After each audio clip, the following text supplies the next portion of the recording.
sekalian, Bapak Ibu jamaah salat zuhur yang dirahmati Allah Subhanahu wa taala, dan bersyukur pada kesempatan siang hari ini, kalau tidak salah tanggal 21 Muharram 22 1434 Hijriah. Sudah tidak terasa sudah kita hari Minggu ketiga di bulan Muharram.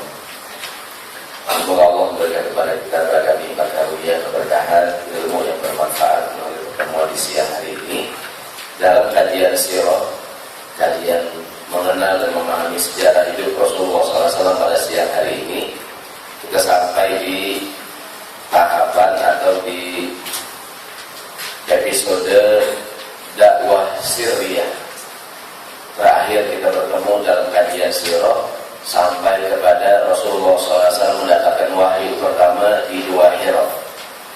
Siang hari ini setelah mendapatkan wahyu, beliau mulai melakukan dakwah. Setelah mendapatkan wahyu di Gua Hira, Bismillahirrahmanirrahim, Iqra bismi rabbikal ladzi khalaq, dan seterusnya, beliau pulang ke rumahnya diselimuti oleh istrinya. Kemudian turun ayat yang kedua, Bismillahirrahmanirrahim, Ya ayyuhal muddathir qum fa'anzir. Wahai orang yang berselimut, bangkit, bangun, dan berilah peringatan pada orang lain. Surat Al-Mudaththir ini menjadi penanda beliau jadi Rasul. Ada yang mengatakan Iqra bismi rabbikal ladzi khalaq, beliau menjadi Nabi. Kan katanya definisi Nabi seorang yang mendapatkan wahyu. Kalau Rasul mendapatkan wahyu dan menyampaikan pada orang yang diperintah menyampaikan, terdapat dalam surat Ya ayyuhal muddaththir qum fa'anzir, bangkit dan berilah peringatan pada orang lain. Sejak itulah Rasulullah SAW mulai melakukan kegiatan dakwah Islam. Dalam sejarah 3 tahun pertama disebut dengan istilah dakwah sirriyah, dakwah rahasia. Ini kalimat sirriyah lagi ingatkan, sirriyah atau sirri. Ada dakwah sirriyah, ada dakwah jahriyah. Ada nikah yang jahriyah, dalam terang-terangan, ada nikah yang sirri, mumpet-mumpet. Kita bahas dikit lah mengenai nikah sirri yang ingat keren aja. Maaf ya orang dalam tugas tidak dengan niat membicarakan aib yang menjadi pelajaran buat kita. Setiap peristiwa yang terjadi pelajaran buat kita dan pelajaran buat istri kita kalau terkait dengan masalah rumah tangga. Karena kadang-kadang hidup ini ada yang perlu dijahriyah, ditonjolkan, ada yang juga harus dirahasiakan. Tidak semua perkara dibuka, juga tidak semua perkara dirahasiakan. Kita mulai dulu dari dakwah sirriyah. Beliau SAW menyampaikan dakwah ini, jalur sirriyah atau fase marhalah sirriyah diambil oleh Nabi bukan karena beliau takut atau akan keselamatan dirinya. Namun ini lebih kepada untuk menjaga keselamatan dakwah Islam itu sendiri, dan agar tidak mengagetkan masyarakat Quraisy dengan dakwah yang beliau bawa. Karena yang dibawa oleh Muhammad SAW mungkin ajaran beliau sangat bertentangan dengan tradisi kebiasaan pada waktu di zaman masyarakat Quraisy, masyarakat jahiliyah di zamannya, masyarakat yang bergelimang dengan perbuatan dosa dan maksiat, minuman keras, judi, riba, khamar dan seterusnya, yang kuat menindas yang lemah dan seterusnya. Datanglah beliau menawarkan dakwah Islam yang diambil adalah jalur sirriyah. Beliau menyampaikan agama ini kepada orang-orang yang memang sebelumnya memiliki hubungan khusus. Istrinya Ali bin Abi Thalib, sepupunya yang sekaligus tinggal di rumah dia, Zaid bin Harithah yang merupakan pembantu dia sekaligus anak angkat Nabi. Kemudian kepada Abu Bakar As-Siddiq, teman dekatnya. Nanti Abu Bakar menyampaikan lagi kepada sahabat-sahabat dekatnya, Abdurrahman bin Auf, Zubair bin Awam, termasuk Utsman bin Affan. Mereka orang-orang yang Islami di tangan Abu Bakar. Jadi yang mengislamkan Abdurrahman, Zubair, Utsman bukan Nabi, tapi Abu Bakar Siddiq radhiyallahu anhu. Jadi yang dakwah ini dakwah door to door namanya. Jadi orang ke orang, rumah ke rumah. Yang ditawarkan pun memang sekali lagi orang yang beliau yakin pasti terima, yang memiliki hubungan dekat dengan beliau Sallallahu Alaihi Wasallam. Mereka yang Islam di tahapan ini sesuai dengan yang di fotokopian kita, ini saya ambil dari buku Fiqh Sirah Syekh Ramadan Al-Buti. Khadijah, istrinya Ali bin Abi Thalib, Zaid bin Harithah, Abu Bakar Siddiq, Utsman bin Affan, Zubair, Abdurrahman, Sa'ad bin Abi Waqqas, dan beberapa yang lain bertemu secara rahasia dengan Nabi SAW. Bahkan mereka melakukan praktek ibadah sembunyi-sembunyi, termasuk melaksanakan ibadah sholat. Jadi ibadah sholat itu dilakukan oleh Nabi sejak beliau pertama kali jadi Nabi, 2 rakaat pagi, 2 rakaat sore. Jadi pada tahun ke-7 ada peristiwa Isra dan Mi'raj, perintah sholat yang 5 waktu, baru sholat yang 5 waktu. Jadi semua ibadah itu diwajibkan di Madinah kecuali sholat. Sholat itu di Mekah sudah diwajibkan. Karena orang bilang 13 tahun di Madinah kan fase penanaman akidah kan. Perintah larangan nggak ada di Mekah. Semua perintah larangan di Madinah kecuali apa? Sholat. Sholat sudah dilakukan Nabi, didapatkan perintahnya ketika beliau masih di Mekah. Kita ingat ketika istrinya meninggal, Khadijah, pamannya meninggal, kan beliau diberikan mukjizat peristiwa Isra dan Mi'raj. Di antara yang beliau dapatkan perintah sholat yang, jadi Isra Mi'raj itu perintah sholat yang 5 waktu. Namun sholat itu sendiri sudah Nabi kerjakan sejak awal. Para ulama berkata ini menunjukkan pentingnya ibadah sholat. Jadi istilahnya sebrengsek-brengseknya orang masih sembahyang Nabi. Mungkin dia nipu, dia begini, dia sembahyang masih alhamdulillah. Kalau sembahyang udah nggak dikerjain, nggak habis kan? Nggak habis. Istilahnya agamanya udah nggak ada nyangkut kan? Tanpa sengalai benang pun, misalnya. Dalam sebuah hadis beliau bersabda, di akhir zaman nanti orang akan mencerai-beraikan benang Islam, urwatan, ini sehelai ini bangun Islam akan ditarik. Awwaluha naqdul hukmi, yang pertama dicopot adalah kewajiban berhukum dengan hukum Allah Subhanahu wa taala, wa akhiruha shalah, yang terakhir ditinggalkan adalah kewajiban salat. Nah, maksudnya kalau orang enggak sembahyang enggak habis dah. Apalagi diharapin gitu kan. Sampai Nabi berkata, bainana al-ahdul ladzi bainana wa bainahum as-shalah. Beda kita dengan mereka adalah salat. Nabi sampai berkata, man taraka as-salata faqad kafara, yang enggak sembahyang ke Nabi dia telah kafir. Jadi sholat itu standar. Jadi semua ibadah, puasa, tahun ke-2 Hijriah, ini semua di Madinah atau kecuali ibadah sholat. Ngumpet. Termasuk nanti Abu Thalib sering melihat anaknya Ali sholat dengan Nabi. Bahkan Abu Thalib berkata kepada Ali, ikutin ajaran Muhammad. Jadi mengatakan Abu Thalib nyuruh anaknya Ali bin Abi Thalib, Ali mengikuti ajaran Nabi, meskipun dia tidak ikut. Kemudian setelah sahabat berjumlah kira-kira 30 orang, Rasulullah mendirikan rumah salah seorang sahabat yang bernama Al-Arqam bin Abil Arqam sebagai tempat belajar dan berkumpul. Jadi sahabat Arqam ini, saya pernah dengar sebuah ceramah, rumahnya antara Ka'bah dengan Darun Nadwa. Jadi orang musyrik di Mekah itu, orang Quraisy, punya tempat berkumpul, namanya Darun Nadwa. Kira-kira Darun Nadwa di sini dia ada Ka'bah. Rumahnya Arqam antara Darun Nadwa dengan Ka'bah. Jadi strateginya bersembunyi di tempat yang ramai. Karena kalau ngumpet di tempat yang sepi, ketahuan. Jadi kan sebenarnya sahabat itu Rasulullah dan para sahabat kumpul di rumah sahabat Arqam bin Abil Arqam, karena Arqam ayahnya terkenal. Jadi ada riwayat ya, setelah mengatakan Rasulullah belajar di dalam, Arqam depan rumahnya. Ya, dia jagain orang lewat itu kan. Karena di dalam Rasulullah sedang belajar bersama sahabat radhiyallahu anhu. Kemudian dakwah Syria ini berlangsung kira-kira sampai 3 tahun. Jumlah kaum muslimin 3 orang. Kebanyakan mereka berasal dari kalangan menengah ke bawah. Sekitar 40 orang. Namun juga perlu dicatat, di masa dakwah Syria ini, dakwah rahasia, meskipun jumlah sahabat baru 40 orang, namun mereka berasal dari wilayah yang berbeda-beda. Sudah ada Salman Al-Farisi dari Persia, sudah ada Suhaib Ar-Rumi dari Romawi, sudah ada Bilal Ibn Rabah dari Habasyah, dari Ethiopia, orang Afrika, dan orang Arab sendiri kan, orang Asia. Jadi sejak awal mula dakwah ini dakwah, ini Islam sudah memiliki sifat alamiah, universal. Jadi kalau orang bilang ini agama orang Arab, dari awal Islam yang masuk Islam bukan cuma orang Arab. Bahkan yang menolak dakwah Islam siapa? Orang Arab. Jadi yang menolak dakwah Islam orang Arab. Jadi kalau orang bilang ini Islam di Arab, ya. Kebetulan turunnya di Arab. Ya, nah, namanya Islam, sehingga orang mengatakan Islam identik dengan Arab.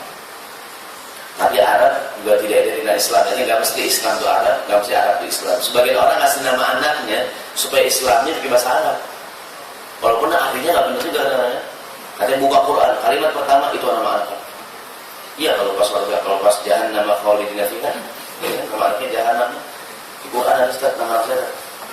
Cuman kalimatnya nggak bagus gitu kan. Jadi nama anak nggak mesti bahasa Arab. Boleh bahasa Indonesia, ini artinya baik. Namanya siapa nih? Namanya Ayu. Bahasa Arabnya Jamilah. Bahasa Sundanya Eis, gelis. Jadi bahasa Indonesia cantik gitu kan. Jamil ya, bahasa Indonesianya Cecep, Asep. Jadi nggak mesti, karena di kita identik kalau Islam tuh harus Arab ya, nggak mesti. Ya, kebetulan turunnya ya. Kita kembali ke hari raya Muhammad. Jadi agamanya sejak awal sudah universal. Bahkan ayat yang sering kita ingat dan sudah di luar kepala, wa ma arsalnaka illa rahmatan lil alamin. Engkau menjadi rahmat buat alam semesta. Ini ayat sudah sangat populer, sudah di luar kepala. Ayat sudah hilang mana-mana. Kurangnya tuh. Kita kembali hadirin ini kisahnya, ini ceritanya bahwa namanya disebutkan istilah dakwah Syria. Jadi ada istilah Syria, ada istilah Jahriyah. Sholat zuhur, sholat asar, namanya sholat Syria. Sholat maghrib, sholat isya, sholat subuh, dan sholat Jahriyah. Meskipun kita sholat isya sendirian, sunnahnya Jahriyah. Kita sholat isya sendirian nih, sunnahnya pakai suara. Bismillahirrahmanirrahim, alhamdulillahirrahmanirrahim. Meskipun kita sendirian, ya kan sendirian tak? Ya semua isya itu Jahriyah. Di rumah kan, kalau isya mungkin kita di rumah semua isya sendirian. Walaqolin, kita amin. Walaqolin, amin. Bisa berjauh gitu. Di rumah gampang lagi kan. Jadi zuhur itu sunnahnya Syria. Boleh nggak zuhur Jahriyah? Mungkin orang lupa. Ada nggak imam lupa? Imam baca Bismillahirrahmanirrahim. Kita bilangin Subhanallah. Imam lupa. Ya kan? Imam baca Fatihah siang-siang main johor. Sah nggak tuh? Sah. Cuman tuh imam mukhalah itu sunnah. Bertentangan dengan sunnah Nabi. Kita sembahyang subuh sendirian, sunnahnya Jahriyah kan subuh. Meskipun sendirian. Kebanyakan kita sholat sendirian, nggak ada suara nih kan. Bagusnya pakai suara. Karena memang sholat Jahriyah. Rakaat 1-2 kalau isya, 1-2-nya Jahriyah, 3-4-nya Syria. Kita kembali. Mungkin ada kepentingan kita sholat zuhur di rumah, ada tamu, Assalamualaikum, kita lagi sembahyang nih kan, Allahu Akbar, Assalamualaikum, Bismillahirrahmanirrahim, Assalamualaikum, yang tamunya buka dulu ya kan, Assalamualaikum, kalau ada keperluan. Artinya yang kita lakukan tidak salah, tapi mukhalafatus sunnah, hanya bertentangan dengan sunnah. Sunnahnya kalau zuhur itu Syria. Jadi dakwah ada yang Jahriyah, ada yang Syria. Ada yang terang-terangan, ada yang terbuka. Aslinya dakwah adalah Jahriyah. Aslinya dakwah adalah terang-terangan. Cuma kenapa Nabi mengambil Syria? Karena kepentingan, karena strategi. Jadi aslinya orang belajar itu terbuka. Aslinya dakwah itu terbuka, jangan ngumpet. Cuma karena kondisi, ada orang dakwah ngumpet-ngumpet. Ada. Ini pelajaran dari hadis dari cerita yang kita baca tadi. Pelajarannya adalah Muhammad SAW. Pelajaran pertama, melakukan dakwah secara rahasia bukan karena takut akan keselamatan dirinya, tapi lebih karena menjaga keselamatan dakwah Islam. Dakwah rahasia ini juga menjadi pelajaran bagi para dai dalam menyebarkan agama Islam di masyarakatnya. Jadi para dai boleh berijtihad, apakah ketika dia berdakwah Syria atau Jahriyah? Lihat dari kondisi. Mungkin di lingkungan masyarakat yang belum bisa menerima Islam, atau di lingkungan di negara yang mungkin dakwah Islam dimusuhi kan, maka dia mengambil inisiatif dakwahnya Syria, rahasia, dakwah underground gitu kan, ngumpet-ngumpet gitu ya, dakwah Syria, rahasia, ngajinya ngumpet-ngumpet, sendal diumpetin dalam ya kan, bukunya disampul gitu kan, bahkan boleh melakukan taqiyah. Di belakang ada Saya tulis di belakang itu, merahasiakan dan menyembunyikan keimanan demi kemaslahatan. Mungkin dia tinggal di lingkungan masyarakat yang sekarang taqiyah ini banyak digunakan oleh mereka yang oleh pemerintah, oleh MUI dianggap, katakanlah di Indonesia Ahmadiyah dianggap besar. Orang Ahmadiyah kalau di sidang terbuka selalu mengambil dalil taqiyah. Dia bilang mulutnya sama dengan kita, tapi hatinya ayat mengenai taqiyah ini dia. Merahasiakan dan menyembunyikan keimanan demi kemaslahatan. Istilah agamanya namanya taqiyah. Allah berfirman, Bismillahirrahmanirrahim, "Man kafara billahi min ba'di imanihi illa man ukriha wa qalbuhu mutmainnun bil iman." Barang siapa yang kafir setelah Allah, kepada Allah sesudah dia beriman, dia kafir. Dia mendapatkan kemurkaan Allah, illa kecuali man ukriha, orang yang dipaksa kafir, wa qalbuhu mutmainnun bil iman, tapi hatinya tetap beriman. Ini ayat turun terkait dengan cerita seorang sahabat yang bernama Ammar bin Yasir. Di awal mula dakwah Islam disiksa, diintimidasi, gitu kan, oleh tuannya, ibunya dibunuh, ayahnya dibunuh. Dia nggak sanggup, kan? Dan dia mengucapkan kalimat kekufuran. Dia menyatakan diri keluar dari agama Muhammad. Karena dia menyatakan diri kafir, ditinggal dia aman, hidup, dilepasin bebas. Begitu majikannya pergi, Nabi datang sama sahabat, melihat Ammar bin Yasir nangis. Kenapa engkau wahai Ammar? Ya Rasulullah, aku mengucapkan kalimat kekafiran. Nabi tanya, kaifa kana halu? Kaifa halu qalbi? Bagaimana hati kamu? Hati saya sih mutmainnun bil iman. Hati saya tetap beriman. Turunlah ayat ini.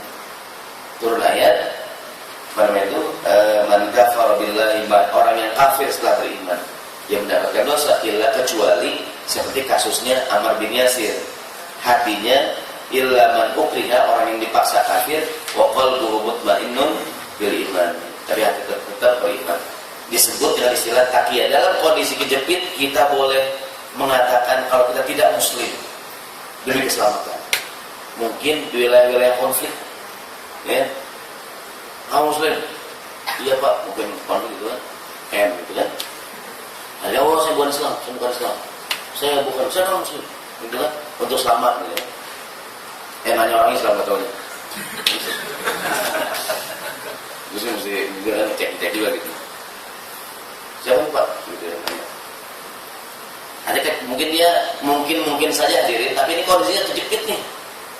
Ada sebagian orang pura-pura keluar dari Islam untuk pekerjaan, untuk ini, itu sih nggak termasuk terjepit ya.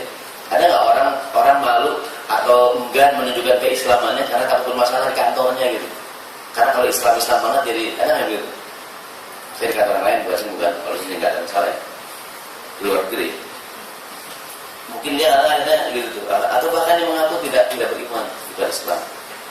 Kalau kepepet namanya taqiyah. Ini yang sering kalau katanya banyak orang-orang yang katakan memiliki keyakinan yang beda dengan Islam yang kebanyakan, ketika di sidang melakukan taqiyah. Katanya Ahmadiyah atau Islam Jamaah atau kelompok Syiah. Setelah kalau ditanya bertaqiyah, artinya mulutnya kita Islam sama kalian semua. Cuma begitu pulang ke gurunya, balik lagi taqiyah. Dan kembali yang depan, jadi yang dilakukan oleh Nabi SAW itu berdasarkan kondisi pada waktu itu. Jadi maksudnya gini, sirriyah atau jahriyah bukan marhalah gitu, bukan mesti kita berdakwah di 3 tahun pertama sirriyah dulu, abis itu jahriyah, bukan. Jadi sirriyah atau jahriyah itu kondisional. Bisa jadi awalnya jahriyah kemudian sirriyah. Jadi berdamai atau berperang kalau dalam konflik ya, itu bukan periode masa gitu, itu pilihan.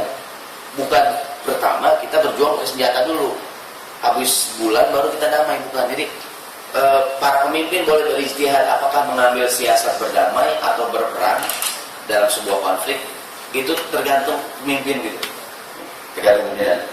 Jadi berdamai atau berperang merupakan sebuah strategi. Sama sirriyah atau jahriyah merupakan bukan periode masa.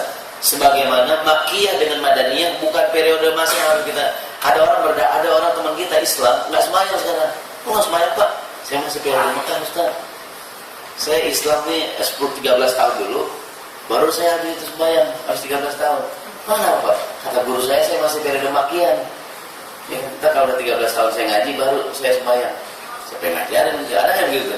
Nah juga ada zaman sekarang. Islam model-model sekarang. Orang lebaran aja beda-beda, ada Senin, Selasa, Rabu gitu kan. Lebaran banyak sekarang. Kita kembali, jadi berdamai atau berperang Syria atau Jahriyah gitu, Makkiyah atau Madaniyah itu bukan periode yang harus kita lalui gitu. Nabi ketika memilih Syria karena alasan kondisi gitu ya. Nanti ketika waktu Jahriyah beliau Jahriyah. Kemudian ada yang dirahmati Allah Subhanahu wa taala, yang kedua, sejarah mencatat bahwa mereka yang Islam di awal fase ini kebanyakan adalah orang-orang yang lemah. Saya baca dalam buku Fikih Sirah, kenapa demikian? Jawabannya adalah inilah sifat alamiah dakwah gitu. Maksudnya sifat alaminya dakwah memang demikian. Bukan Nabi Muhammad, nabi-nabi terdahulu juga pengikut awalnya adalah pengikut orang-orang menengah ke bawah. Orang bilang begini kan dakwah itu kan berubah. Dakwah itu kan berubah, dakwah itu perubahan. Yang susah berubah biasanya orang yang mapan. Betul nggak? Orang kalau udah mapan, udah PW, udah susah berubah. Nyender, masa angin gitu ya. Pak geser Pak, nggak begini sih saya. Ini orang umumnya yang susah berubah itu kalangan elit ya, menengah ke atas. Karena secara ekonomi orang bilang katanya kenapa tahun 98 reformasi di Indonesia sukses, karena orang lapar banyak. Kenapa di Malaysia di tahun yang sama, Malaysia 99 ada reformasi gagal, tapi di Malaysia kebanyakan waktu itu orang sudah makmur, orang malas berubah. Udah gitu menang lagi 2-0 kan, jadi gitu ya. Orang mapan tuh nggak berubah ya, nggak ada hubungan sama prestasi. Kita kembali adalah yang hubungan. Jadi orang kalau apa namanya, ya oleh karenanya begitu di awal mula dakwah Islam selalu yang mengikuti para nabi kelompok menengah ke bawah, orang bawahan. Ditambah dakwah itu sendiri membawa misi mengajarkan apa namanya, keadilan, kesetaraan. Contohnya nih ayat terkait dengan dakwah Nabi siapa nih? Nabi Nuh alaihissalam. Nabi Nuh Allah berfirman, faqala al-mala'ul ladzina kafaru min qaum, berkatalah para tokoh atau elit di zaman Nabi Nuh alaihissalam, wahai Nuh, ma naraka illa basyar mithlana, kau kan manusia biasa seperti kami. Wa ma naraka taba'aka illa alladzina hum aradhiluna, dan kami melihat pengikut engkau semuanya orang-orang lemah semua Nuh. Wa ma nara lakum alaina min fadlin, tidak punya kelebihan atas kami. Bal nadunnukum kadzibin, bahkan kami beranggapan kau bohong.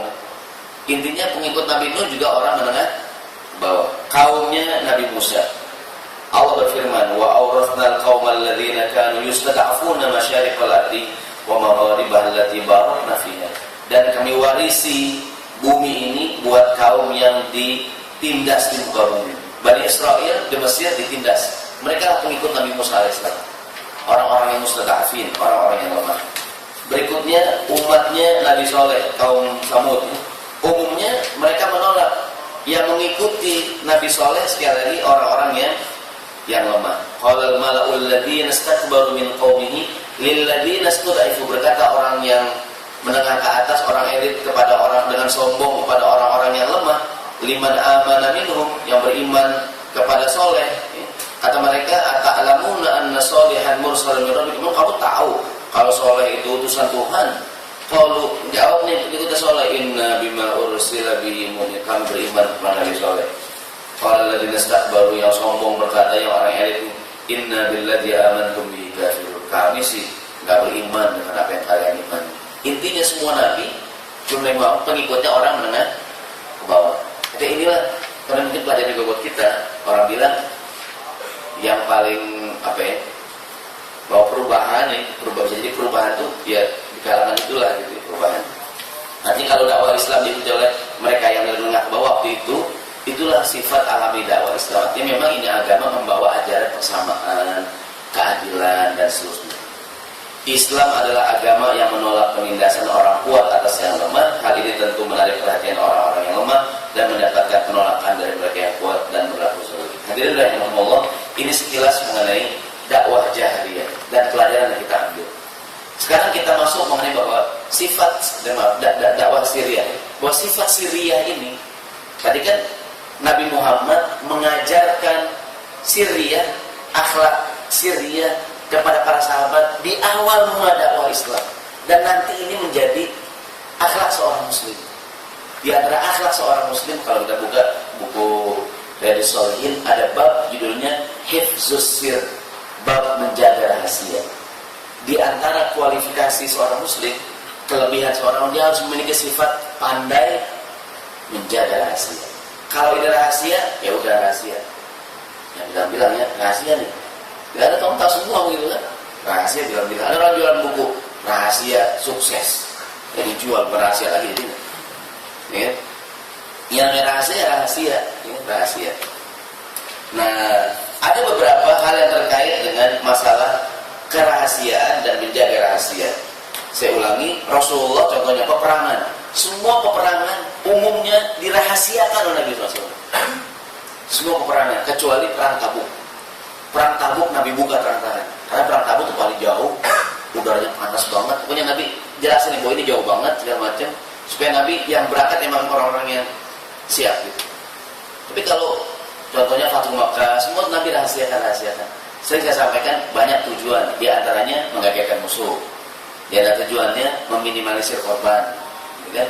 Dan tujuan di antaranya agar kaum muslimin, ya orang kalau udah tahu kan gitu bisa jadi maju mundur kan, punya Nabi berangkat aja, kecuali perang Tabuk. Kemudian ada beberapa hal terkait dengan masalah Syria. Ini kita hubungkan dengan bab ini karena kadang-kadang ini orang yang suka bertanya-tanya, Ustaz, sedekah itu bagusnya Syria atau Jahriyah? Ya, sedekah itu orang berinfak bagusnya Syria atau Jahriyah? Allah berfirman, Bismillahirrahmanirrahim. In tubdu shadaqat fa ni'ma hiya. Kalau sedekah kamu tampakkan, fa ni'ma hiya, itu bagus. Bagus enggak zaman sekarang? Dulu kan orang kalau sedekah infak hamba Allah. Ada enggak hamba Allah? Jarang terus hamba Allah. Dulu kan 100.000 hamba Allah, ini hamba Allah.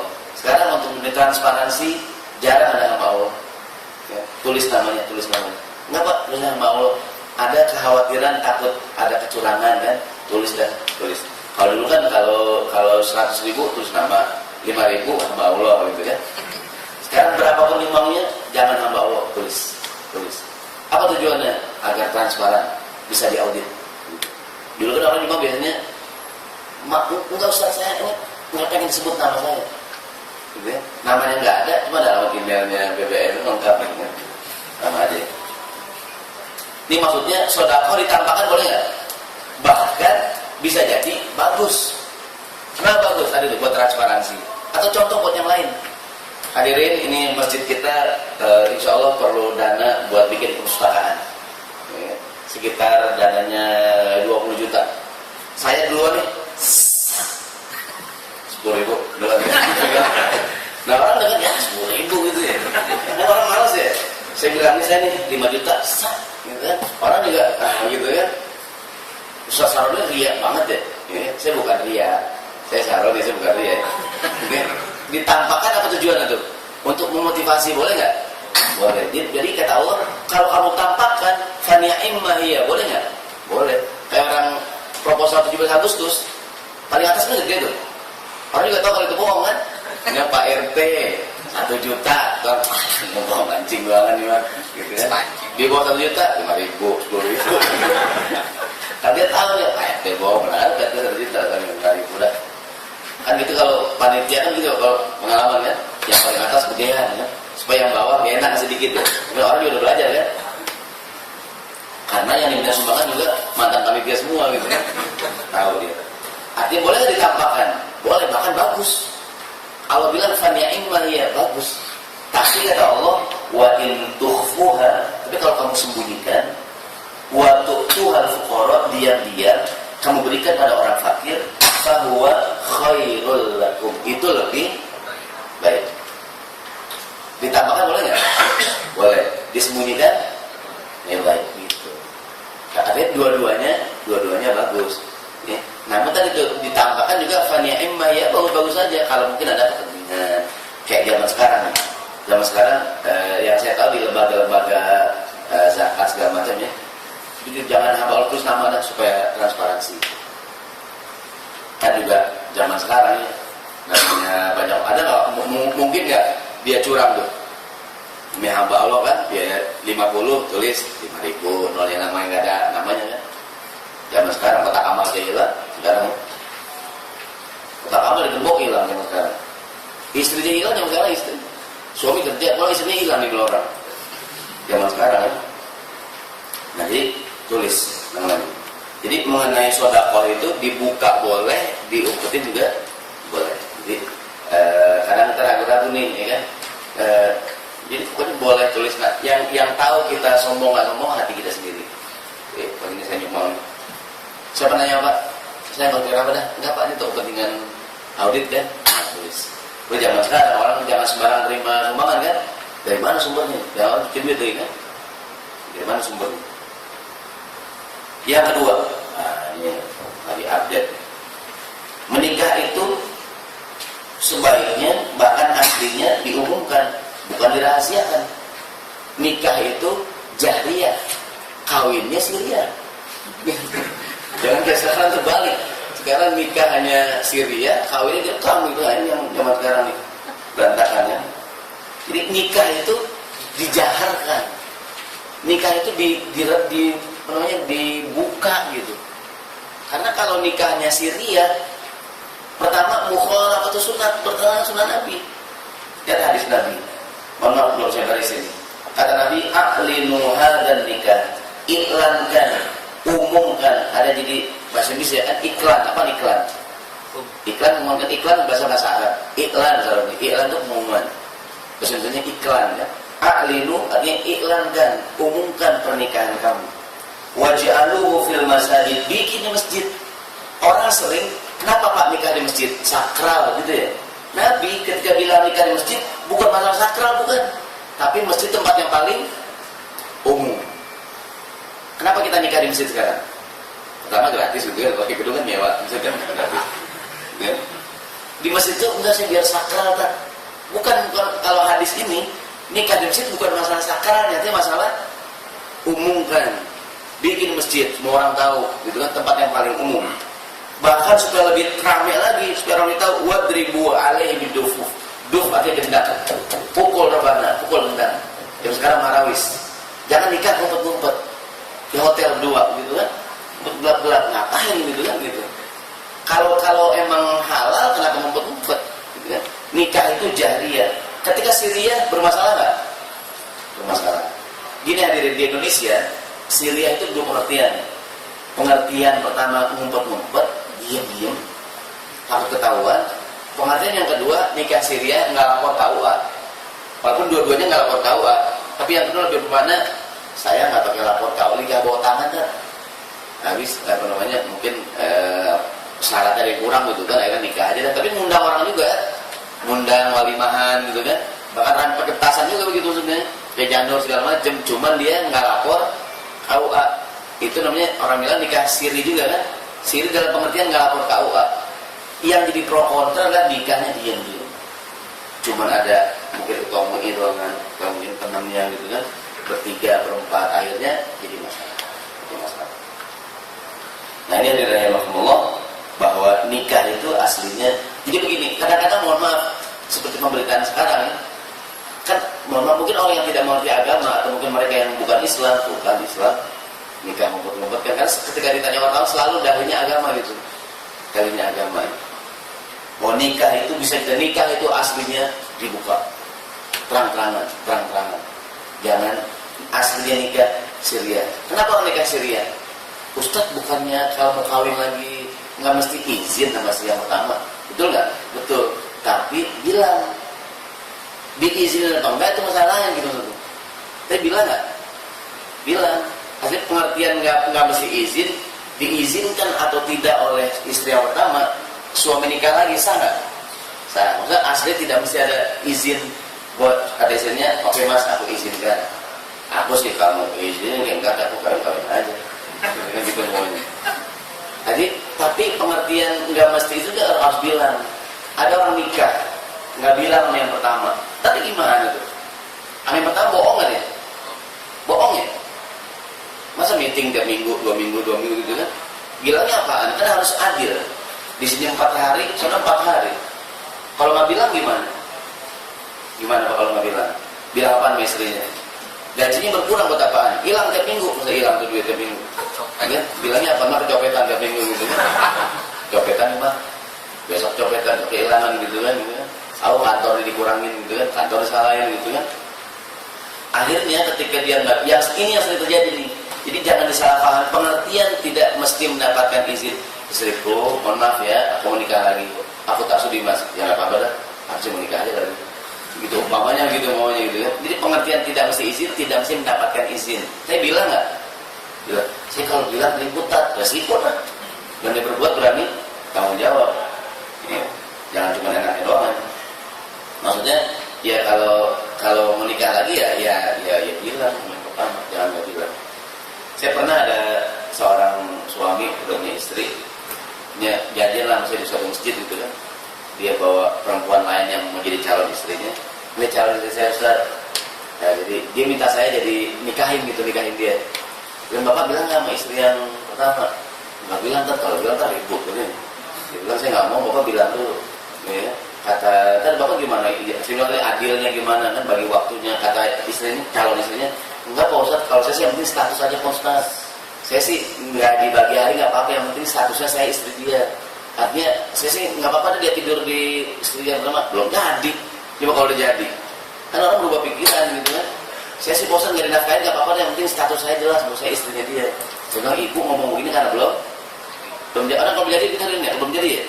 Dia bilang saya sih nggak apa-apa dah Ustaz, meskipun nggak bagi-bagi hari gitu kan. Nggak mesti orang saya punya pekerjaan. Dia ngomong begitu kapan tuh? Belum jadi ya. Kalau jadi berubah nggak? Berubah. Kan orang kalau jadi belum kan gini. Baik. Ya Ustaz, calon suami saya sempurna banget kan?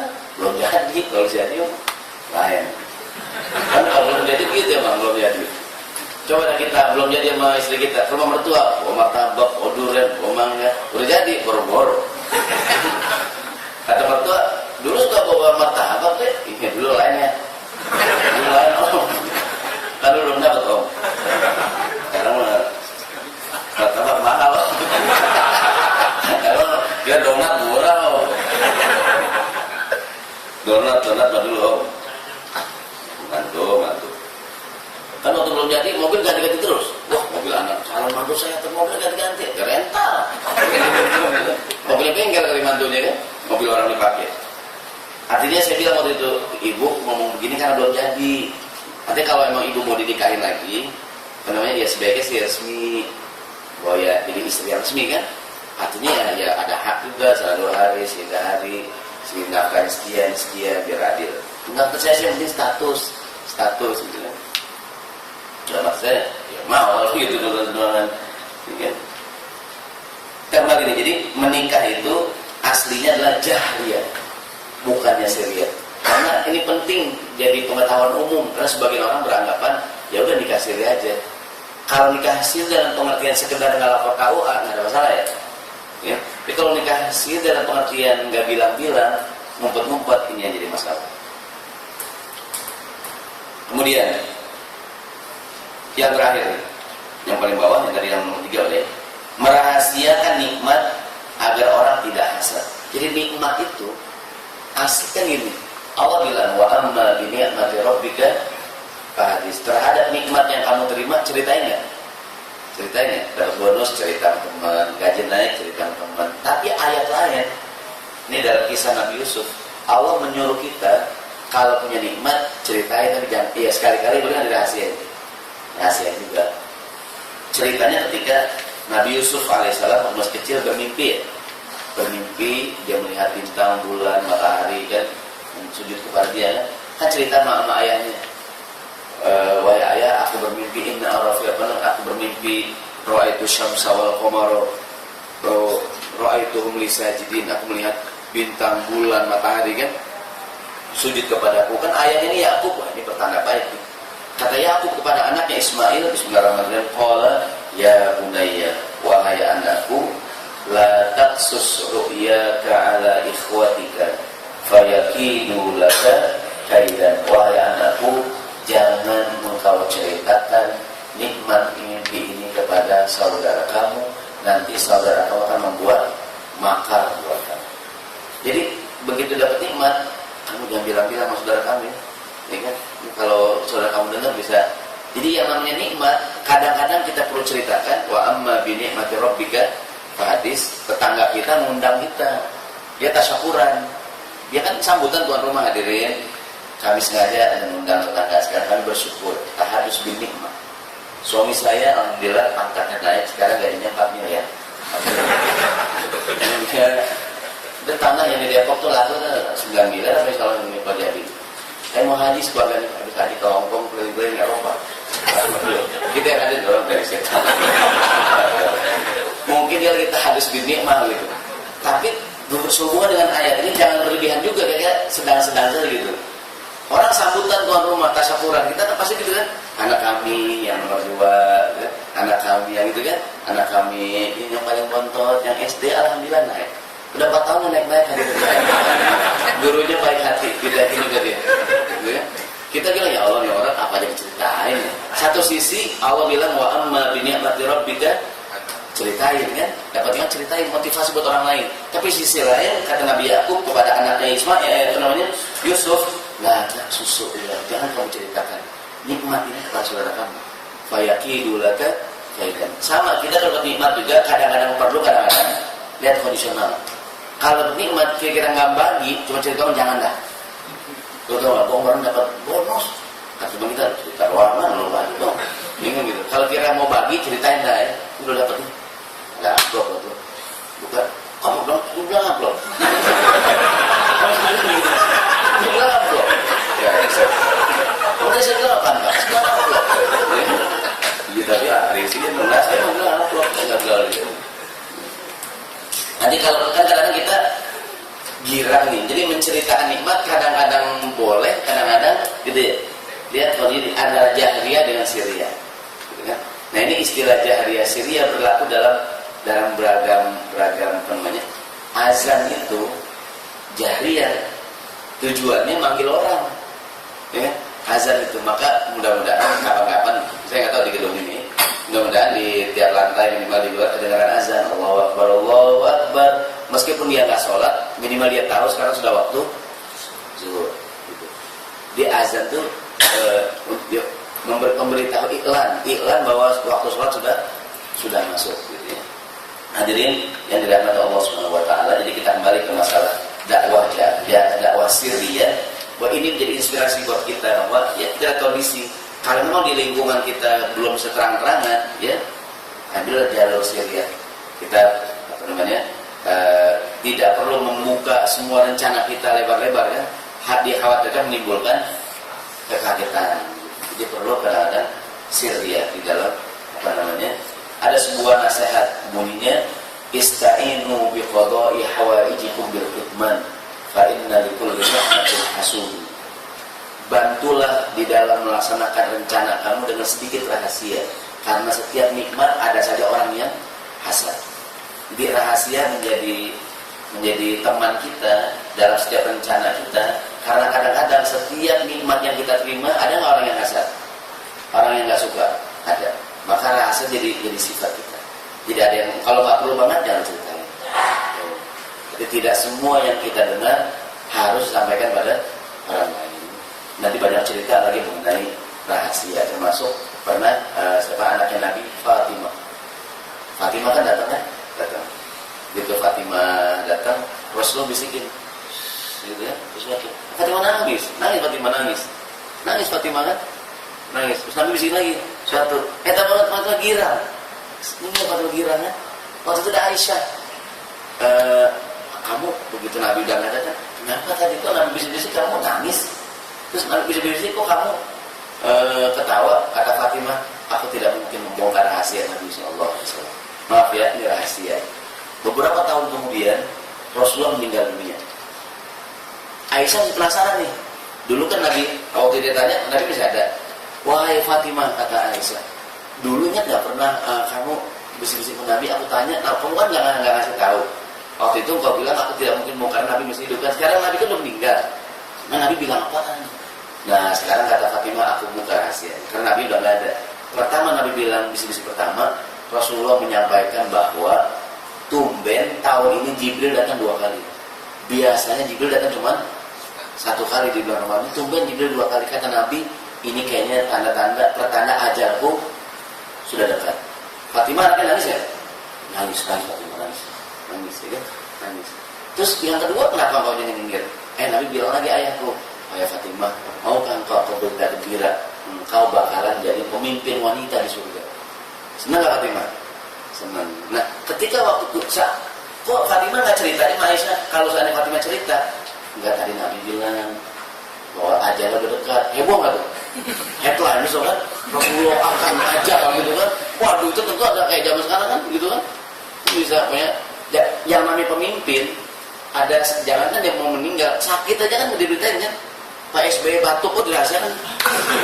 Nah, SBY batuk kok rupiah turun. Nah, rupiah kan? Ini presiden no koma tuh enggak, presiden baik-baik saja.